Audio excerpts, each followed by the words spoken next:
बच्चों good morning to all of you. हम लोग सेंस ऑर्गन के बारे में बात कर रहे हैं। और brain is present inside the skull protected with cranium, but brain plays important role in control and coordination of body organs. How brain is able to know about the surrounding? Only with the help of sense organ. Sense organ कौन कौन से हैं? Skin, टंग, आई, year, knows. ये हमारे वातावरण में होने वाले परिवर्तन को या वातावरण में बदलाव को हमारे ब्रेन तक पहुंचाते हैं। हमारा ब्रेन उसके हिसाब से बॉडी को कंट्रोल एंड कोऑर्डिनेट करवाता है। तो हम आई के बारे में देख लेते हैं, फिर ईयर के बारे में देखेंगे। सेंस ऑर्गन आई, तो सबसे पहले तो बच्चों eye is a photo receptor. क्या है? Photo receptor. Photo receptor, photo means light, receptor means receive करना। It is able to receive the light stimuli.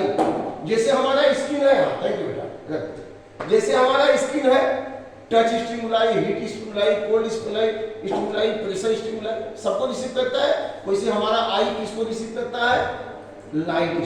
किसी ऑब्जेक्ट से टकरा के लाइट आएगा, आके रेटिना में पड़ेगा, पास होके, और वहां पे इमेज बनेगा। तो फोटो रिसेप्टर है आई। अब आई कहां पाया जाता है? Eye is present in head region in front of head in the eye orbit. हमारा ये जो गड्ढे बने हुए हैं ना दोस्तों, आई ऑर्बिट है। आई ऑर्बिट में ये आई बॉल है, उसी में रहता है, मसल से उसे अटैच है और ये रोटेट कर सकता है। आप एक तरफ देख रहे हैं, दाएं बाएं भी घुमा के आई बॉल को देख सकते हैं, है ना। लेकिन ये काम कैसे करता है? तो eye, a pair of eye is present in the head region situated in the eye orbit. Eye is present in the form of eyeball. अब इसके कितने लेयर हैं? आई बॉल के 3 लेयर हैं। आई बॉल के कितने layer हैं? 3 layer हैं। पहला स्केलरा, इसको स्केलराटिक भी कहते हैं। क्या कहते हैं? स्केलराटिक लेयर। दूसरा है कोर्नोइड और तीसरा है क्या? रेटिना। ये 3 लेयर है। कोर्निया तो इसी से बनेगा, स्केलरा से। अब देखिए, स्केलरा सबसे बाहर की लेयर है। यहां ध्यान से सुनिए तो आपको समझ में आ जाएगा। सबसे बाहर की लेयर क्या है बच्चों? ये स्केलरा है। पीछे की तरफ बिल्कुल एक ओपेन है। ओपेन का मतलब इससे लाइट नहीं पास हो सकता। ये बिल्कुल ओपेन है। और यहां पे एक साइड में यहां पे स्केलरा में गैप है। इसको हम ब्लाइंड स्पॉट भी कहते हैं, क्योंकि यहां पे कोई इमेज फॉर्मेशन नहीं होता है। और ये स्केलरा सबसे बाहरी लेयर आई बॉल का यहां ओपेन है। और यहां पे सामने की तरफ, ये स्केलरा सामने की तरफ बिल्कुल एक थोड़ा सा निकल जाता है बाहर, बल्जिंग हो जाता है, और ये ट्रांसपेरेंट है। इसी को हम क्या कहते हैं बच्चों? कोर्निया। इसको क्या कहेंगे? कोर्निया कहेंगे। समझ आ रहा है कि नहीं? तो ये सामने में जो है, ये बिल्कुल बल्जिंग है, देखते हैं एकदम बिल्कुल सेमी सर्कुलर, यही पे हमारा कोर्निया हो गया। लेकिन ये कोर्निया ट्रांसपेरेंट है। कैसा है बच्चों? ट्रांसपेरेंट है। अगर यह ट्रांसपेरेंट नहीं होगा तो लाइट ही नहीं जाएगी अंदर, किसी ऑब्जेक्ट से रिफ्लेक्ट होकर लाइट अंदर नहीं जाएगी। तो ये बिल्कुल ट्रांसपेरेंट है। साथ बना लीजिए, आपको समझ आ जाएगा। स्केलरा हो गया, पीछे ओपेक हो गया, सामने में एकदम ट्रांसपेरेंट हो गया। अब इस स्केलरा के ठीक नीचे एक और लेयर होती है जिसका नाम है क्या? कोर्नोइड। इसके ठीक नीचे एक और लेयर है, उसका नाम है क्या? Choroid. Choroid is highly supplied with blood capillary. इसमें पूरी तरह से ब्लड सप्लाई है। इसमें ब्लड सप्लाई सब है। और यह बिल्कुल ब्राउन कलर की होती है। और यह जो है कौन सी लेयर हो गई बच्चों? Choroid, CHOROID। अब एक कोरोइड सामने की तरफ थोड़ा एक पिगमेंटेड हो जाती है, सामने की तरफ कोर्निया की तरफ कैसा हो गई बच्चों, पिगमेंटेड हो गई, और पिगमेंटेड होकर के ये सिलियरी बॉडी बना लेती है। क्या बना लेती है, सिलियरी बॉडी। और यहां आगे की तरफ थोड़ा और पिगमेंटेड होकर के थोड़ा पतली सी आ जाती है आगे, और यह पिगमेंटेड होकर के ब्राउन कलर की, ब्लैक ब्राउन कलर की यह बना लेती है आइरिस। क्या बना लेती है, आइरिस। जब आप देखते हैं, आप ब्लैक कलर का हिस्सा है ना, वो क्या है आपका, आइरिस है, आइरिस। अब आइरिस के इस सेंटर में थोड़ा सा एक गैप होता है, एक पोर होता है, परफोरेशन। आप शीशे में देखेंगे तो उसको हम क्या कहते हैं, प्यूपिल। क्या कहते हैं, प्यूपिल। अब उसी प्यूपिल से होकर के लाइट जाती है, ठीक है ना। और यहां पे यह सिलियरी बॉडी से यहां पे लिगामेंट लग जाते हैं, इसको सस्पेंसरी लिगामेंट कहते हैं। क्या कहते हैं, सस्पेंसरी लिगामेंट। और इसी सस्पेंसरी लिगामेंट से एक ट्रांसपेरेंट लेंस यहां लगा होता है। क्या लगा होता है, ट्रांसपेरेंट लेंस। यह ट्रांसपेरेंट लेंस कैसा होता है बच्चों, यह बाई कॉन्वेक्स होता है, दोनों तरफ से बिल्कुल कैसा होगा, कॉन्वेक्स होता है ना, यह बिल्कुल कैसा होता है, कॉन्वेक्स होता है। यह लेंस जो है यह इलास्टिक होता है। यह लेंस सिकुड़ करके, पिचक करके, सिकुड़ करके अपने कर्वेचर को चेंज कर देता है। तो ये क्या हो गया आपका, यह लेंस हो गया। क्या हो गया, लेंस। और यह हो गया क्या, सिलियरी बॉडी के बाद यह सस्पेंसरी लिगामेंट, सस्पेंसरी लिगामेंट। समझ में आ गया बेटा। तो सबसे बाहर स्क्लेरा जो थिक है, ओपेक है, उसके नीचे कोरोइड, स्क्लेरा का ही आगे हिस्सा ये कोर्निया हो गया, ये कोर्निया है। और लेकिन जो कोरोइड है उसका आगे थोड़ा ये सिलियरी बॉडी बना लिया एक्सटेंड होकर के, और ये जो है पिगमेंटेड लेयर बना, इसको आइरिस कहते हैं, उसमें परफोरेशन है जिसको प्यूपिल कहते हैं, और यहाँ पे लेंस लग गया लिगामेंट से। अब इसके बाद यहां पर एक और लेयर बनती है बच्चों, inner layer, very important layer in the eye, that is called as what, retina. हमने यहां लिखा था ना 3 layer, sclerotic, choroid and retina. ये रेटिना की लेयर बहुत ही इंपॉर्टेंट लेयर है, और यह रेटिना की लेयर में फोटो सेंसिटिव सेल्स होते हैं। कौन होते हैं, फोटो सेंसिटिव सेल्स। तो इस रेटिना में, retina contain photo sensitive cell, photo sensitive cell, उनको क्या कहते हैं, cone and rods, cone and rods. अब यहां पे जो इसका ये हिस्सा है एकदम सेंट्रल पार्ट, यहां पे रॉड्स और कोन्स में से खाली कोन ही ज्यादा होते हैं, यहां पे कोन ज्यादा होते हैं, इसीलिए यहां पे इसको कहते हैं phobia of area centralis, phobia of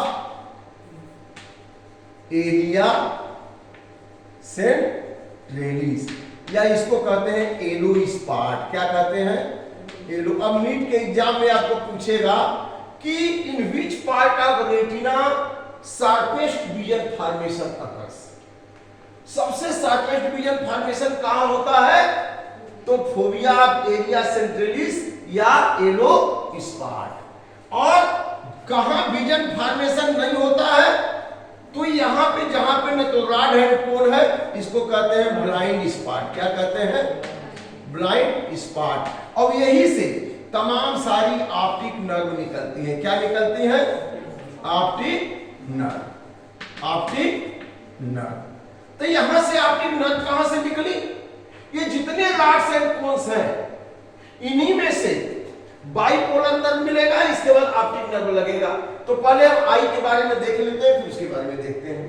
तो eye is consist of eye ball made up of 3 layer, outermost layer is sclera. It is posteriorly opaque and at a point it is opaque, that is called as blind spot. In front the sclera is very thin, transparent, bulges out and form cornea. अब below the sclera here one more layer is present, that is called as choroid. Choroid is highly supplied with blood capillaries, and in front this choroid accumulate and form ciliary body, and ciliary body attached with suspensory ligament, and the suspensory ligament fix the lens, transparent lens. अब इसके बाद यहां पर just below the choroid the innermost layer of the eye ball is retina. Retina consists of cones and rods. At the point which only cones are present, that is called fovea area centralis. Here sharpest vision formation occurs. सबसे sharp vision formation कहाँ होता है? Fovea area centralis पे। और the point in eyeball where there is no rods and cones, यहाँ है ही नहीं, इसको हम कहते हैं blind spot. From this point the optic nerve emerge out from the eyeball and get connected with the optic lobe of the brain. अब यहाँ पे दो चीजें, cornea, above the cornea one fine membranous structure is present, that is called as conjunctiva. यह transparent membranous structure है cornea के ऊपर, इसको क्या कहते हैं? कंजक्टिवा। कंजक्टिवा इसलिए होता है, जैसे चश्मा लगा लेते हैं ना, धूल डस्ट में जाते हैं तो, है ना, तो वैसे ही ये कंजक्टिवा होती है ताकि कोर्निया से डायरेक्ट धूल डस्ट कांटेक्ट में ना आए, कोर्निया खराब हो जाएगी। तो कंजक्टिवा एकदम फाइन लेयर है जो कोर्निया के ऊपर है, ठीक है ना। और आप देखिए कि the liquid material present between lens and cornea, lens और कोर्निया के बीच में जो लिक्विड मटेरियल है इसको क्या कहते हैं? एक्वस मैटर, क्या कहेंगे? और the liquid material which is present between lens and retina, उसको क्या कहते हैं? Vitreous, VITRE, vitreous matter. तो बच्चों ये हो गया हमारे आई के बारे में। आई काम कैसे करता है जरा इसको देख लीजिए, इसलिए समझ आ गया। अब आई काम कैसे करता है, जैसे मान लीजिए यहाँ कोई ऑब्जेक्ट है, तो इससे टकरा करके जब लाइट जा रही है तो इस पिपली से होकर लेंस पे पड़ेगा, और लेंस क्या करेगा? फैल करके सिकुड़ करके उसको फोकस करेगा रेटिना पर। तो जब रेटिना पे फोकस करेगा तो यहां पे प्रतिबिंब कैसा बनेगा? उल्टा। लेकिन इसके इमेज को लेकर के ऑप्टिक नर्व जैसे जाएगा कहां? ब्रेन के ऑप्टिक लोब में, तो वहां पे फिर इमेज कैसा हो जाता है? सीधा हो जाता है, ठीक है ना। क्योंकि ब्रेन कैसे देखता है? ब्रेन प्री एक्सपीरियंस के आधार पर देखता है। जैसे कोई बच्चा आम देखा ही न हो और उसको आम दिखाए तो नाम बता पाएगा उसका? नहीं बता पाएगा ना। एक बच्चे को आपने पहले से ही बना बनाया आर्टिफिशियल आम बना के दिखा दिया है, रंगा हुआ बढ़िया आर्टिफिशियल, अब फिर उस बच्चे को गोद में लेके जाएंगे फल की दुकान पे, वहां आम रखा है, बच्चा अपने से उठाएगा, कहेगा आम, क्योंकि पहला एक्सपीरियंस उसका हो गया, एक बार देख लिया, आपने बता दिया है। तो वो ऑब्जेक्ट को कैसे पहचानता है? प्री एक्सपीरियंस के आधार। ऑब्जेक्ट तो देख रहा है लेकिन वो क्या है ये एक्चुअली प्री एक्सपीरियंस के आधार पर समझ में आएगा। लेकिन ऑब्जेक्ट का इमेज तो बनेगा ही बनेगा, चाहे उसको देखा हो चाहे न देखा हो। तो यहाँ पे प्यूपिल से होकर के लेंस पे आया, लेंस से पास होकर के फोकस कहाँ हुआ? रेटिना पे। थोड़ी सी बात हम रेटिना के बारे में कर लेते हैं कि यहां से कैसे ये जो है मैसेज जाता है। तो अगर हम यहां देखें तो सबसे पहले तो यहां पे पिगमेंटेड लेयर और यहां पे ए रॉड्स, यहां पे लेंस हमारे कोर्निया रेटिना में क्या क्या है, कोन्स भी है और कोन्स भी है और रॉड्स भी है। एक कोन हो गया, ये क्या हो गया बच्चों, ये रॉड हो गया, ये क्या हो गया, कोन हो गया, ये क्या हो गया, रॉड हो गया। इधर भी और भी कोन हो सकते हैं, और भी कोन हो सकते हैं, और भी रॉड हो सकते हैं, ठीक है। तो rod and cones are the photosensitive cells. इसमें से यह क्या है, यह क्या है, कोन है, और यह क्या है, रॉड। ये दोनों फोटोसेंसिटिव सेल है। जैसे लाइट इसमें आएगा तो कोन इज रिस्पॉन्सिबल फॉर ट्विलाइट। ये ब्राइट लाइट के लिए, किसके लिए है, ब्राइट लाइट के लिए, किसके लिए है, bright light and colour formation, colour vision. जैसे कोई कलरफुल चीज आप देखते हैं तो कोन से ही आप देख पाते हैं। और कोन में कई तरह के कोन होते हैं। कुछ कोन होते हैं रेड लाइट के लिए, cone for red light, cone for green light and cone for blue light. तो अलग अलग लाइट के लिए कोन होते हैं, है ना, cone cells for red light, green light and blue light. और ये सारे एक साथ जब रिसीव करते हैं तो वो लाइट व्हाइट कलर की दिखाई देती है। कैसी दिखाई देगी, व्हाइट कलर की। तो cones and rods are present in the retina. Cone is responsible for bright light and colour vision. किसके लिए रिस्पॉन्सिबल है, bright light and colour vision. And rod is responsible for vision in dim light, vision in dim light, dim light. तो अब dim light में जैसे किसी किसी को रतौंधी हो जाता है, नाइट ब्लाइंडनेस, वो शाम होते ही वो नहीं देख पाएंगे। क्यों, क्योंकि इस रॉड के ऊपर में, रॉड के ऊपर में रोडोप्सिन होता है। क्या होता है, रोडोप्सिन। यह डिम लाइट में देखने में मदद करता है। और रोडोप्सिन किसका बना होता है, obscene plus retinal. Retinal, retinal क्या है, विटामिन ए है। रेटिनाल, रेटिनिन, जैसे कैरेट खाते हैं तो कैरोटीनॉइड होता है, रेटिनिन। तो vitamin A, retinal plus obscene मिलकर के क्या बनाता है बच्चों, रोडोप्सिन। तो कोई कोई व्यक्ति जो विटामिन ए नहीं है तो ऑप्सिन अकेले रोडोप्सिन तो बनाएगा नहीं, इसीलिए वो डिम लाइट में नहीं देख पाते हैं। समझ रहे कि नहीं। तो vitamin A, retinal, retinene plus opsin, rhodopsin, इसी के वजह से। तो होता क्या है कि जैसे लाइट आया ये सेंसिटिव हो जाता है और इस मेम्ब्रेन को परमिएबल बना देता है और वो लाइट स्टिमुलाई को नर्व इंपल्स में बदल देते हैं। किसमें बदल देते हैं, नर्व इंपल्स में। अब नर्व इंपल्स यहां से कैसे आएगा नीचे, तो नर्व इंपल्स यहां से ये यहां तक आ गया, यहां तक आ गया। अब यहां आने के बाद,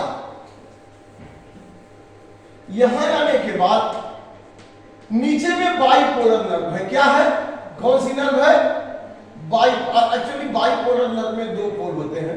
एक यहां पे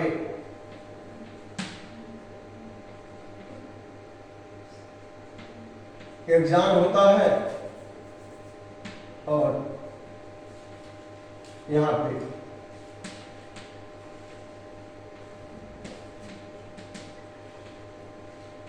एक थ्रेड होता है इसका डेंड्राइट का। और यहां से मिल गया तो यहां पे फोटोसेंसिटिव सेल से कहां चला आया, बाइपोलर नर्व को। और इसके बाद कौन है, इसके बाद कौन है यहां, ऑप्टिक नर्व। इसके बाद कौन है, ऑप्टिक नर्व। ये ऑप्टिक नर्व, ऑप्टिक नर्व बिल्कुल नीचे लास्ट में। अब ऑप्टिक नर्व देख रहे हैं, जितने हैं सबसे ऑप्टिक नर्व निकल के आएंगे तो उतनी सारी हो जाएंगी, नहीं हो जाएंगी, हो जाएगी ना। अब सब इधर में आएंगी, सब इधर में आएंगी, आएंगी नहीं आएंगी, सारी बाहर निकलेंगी कि नहीं निकलेंगी, सारी बाहर निकल रही है। तो ये हो गया ऑप्टिक नर्व। तो मैंने बताया ना कि यहां पे रेटिना में क्या है, कोन और rods, Conor nerves connected with the bipolar nerve, किससे जुटे हुए हैं? बाइपोलर नर्व से। और बाइपोलर नर्व किससे जुटा हुआ है? ऑप्टिक नर्व से। और ऑप्टिक नर्व किससे जाके निकल के, ब्लाइंड स्पॉट से निकल के किससे जाके जुड़ेगा? Optic lobe of the brain से। ठीक है ना? अब समझ आ गया?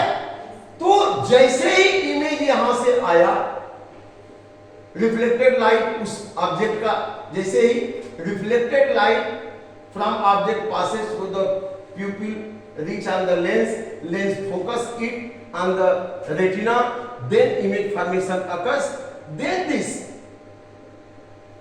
optic nerve receive this in the form of nerve impulse and transfer to optic lobe of brain। अब देखिए यहां पे लाइट का जो है, लाइट स्टिमुलाई को नर्व इंपल्स में खुद ही फोटोसेंसिटिव सेल नहीं बना दिया। जैसे आप रिसेप्टर्स होते हैं ना, कोई स्टिमुलाई है तो उसको नर्व इंपल्स में बदल देंगे।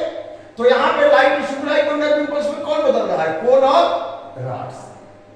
अब एक नर्व इंपल्स में बदल के बाइपोलर नर्व को देते हैं, वहां से ऑप्टिक नर्व को फिर ब्रेक हो जाता है, तब हम लोग देख पाते हैं। समझ आ रहा है? So this is about the eye. I hope you understand about the eye instruction. समझ आ गया सबको कि हमारा आई कैसे काम करता है ना? तो ये रहा। और यहाँ पे लेंस की खास बात क्या है कि यहाँ लेंस आपका एक सस्पेंसरी लिगामेंट, सस्पेंसरी लिगामेंट से लगा हुआ है। अब इसको खींच करके पतला भी बना सकता है और थोड़ा चौड़ा भी बना सकता है। तो इसके कर्वेचर को बदल देता है, और जब कर्वेचर बदल जाएगा तो फोकस होने का, जैसे आप ऑब्जेक्ट नजदीक है, इसका कर्वेचर चेंज कर, दूर है तभी कर्वेचर चेंज करके फोकस कहां करेगा? रेटिना पे ही करेगा। ठीक है ना? समझा ना कि नहीं? तो इस तरह से हम इसको देख पाते हैं ऑब्जेक्ट को। Thank you very much. अब हम लोग बात करेंगे ईयर के बारे में। कहते हैं आप, तो ये खुला रहता है ज्यादा, ये खुला रहता है ज्यादा, जैसे ऐसे रहेगा, ये ऐसे रहेगा, है ना? और जैसे ही हम अचानक धूप में जाते हैं तो उतनी, कमरे में है तो कम लाइट आ रही है, तो ज्यादा खुला हुआ कि मैक्सिमम लाइट आए। और जैसे ही हम धूप में जाते हैं अचानक तेज लाइट आएगी तो बर्बाद कर देगी, रेटिना को डैमेज करेगी नहीं, तो तुरंत क्लिक हो जाता है, फट से बंद हो जाता है। तो एकदम से धूप में देखेंगे तो उस समय दिखाई नहीं देगा, बंद हो गया। इसके बाद धीरे धीरे खुलता है, उतना ही खोलेगा कि थोड़ी सी लाइट आए ताकि आप देख भी पाए, डैमेज न कर सके। और जब थोड़े से खोलेगा तो ये इकट्ठे में पड़ के किसी कोन पे पड़ेगा जो रेड वाला है, किसी ग्रीन पे पड़ेगा कोन पे, किसी ब्लू पे, तो अलग अलग लाइट दिखाई देने लगता है। और जब ये सब जब एकोमोडेट हो जाएगा ऐसा, तब सब पे दिखाई देने लगेगा, तब आपको कलरलेस लाइट दिखाई देने लगेगी। बोला ना कि इसमें रॉड्स जो है, हमारे कोन्स जो है, 3 तरह के कोन्स हैं, for red colour, for green colour, for blue colour. तो जब आप एकदम बंद कर दिया है और धीरे धीरे खोलते हैं तो मिटमिचा के और वही जाकर के अलग अलग ले रहा है, तो अलग ब्लू ग्रीन ऐसे ऐसे भी दिखाई देगा। लेकिन फिर एकोमोडेट कर देंगे तब ये दिखाई देने लगता है। ठीक है ना? और फिर जब तेज धूप में से जब अंधेरे में आएंगे कमरे में, तो क्या होगा? तो आपने तो एकदम बंद कर दिया यहाँ पे ताकि कम से कम लाइट जाए, और फिर जब अंधेरे में तो लाइट तो कम है ना, तब धीरे धीरे खुलेगा खुलेगा खुलेगा, खुल गया तब लाइट जाएगी, तब आपको दिखाई देगा। ठीक है ना? तो एकोमोडेशन कौन कर रहा है? आइरिस। कौन कर रहा है? आइरिस। यह जो है बिल्कुल ऑटोनॉमस नर्वस सिस्टम से कनेक्टेड है, ये अपने आप ऑटोमेटिक उसको जो है सेट करता है। तो आइरिस जो है प्यूपिल के एरिया को कम या बेस कर सकता है on the basis of intensity of light. ठीक है ना? तो थैंक यू वेरी मच। चलिए अब हम लोग बात करेंगे किसके बारे में?